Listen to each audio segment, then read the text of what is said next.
الله يعينك على اكل عيشك ويرزقك. السلام عليكم. جمعه مباركه وصلوا على النبي.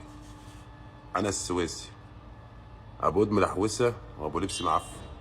انا السويسي اللي بقاله 15 سنه في ايطاليا ما فتحش مصلحه لنفسه. كده انتوا تمام؟ دلوقتي خدت ريتش على الصفحه القديمه والناس رجاله وتمام ولا حد فيهم يعرفها.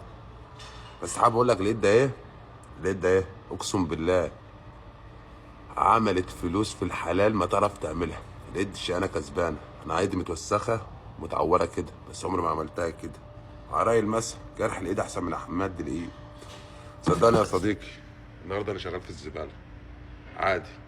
ادام ما بمدش ايدي لحد ولا باجي على رزق حد فشغل حلال. وحوار بقى اللي انت عملت شركه ولا ما عملتش دي بتبقى اسمها ارزاق. الحمد لله على كل شيء. وطبعا الناس دي مش هتشوفوها بتتكلم تاني ولا هتشوفوها بتنتقد تاني عشان كانوا طالعين ياخدوا اللقطه وانا راجع ومش حد عارف رزقه فين. الله غالب.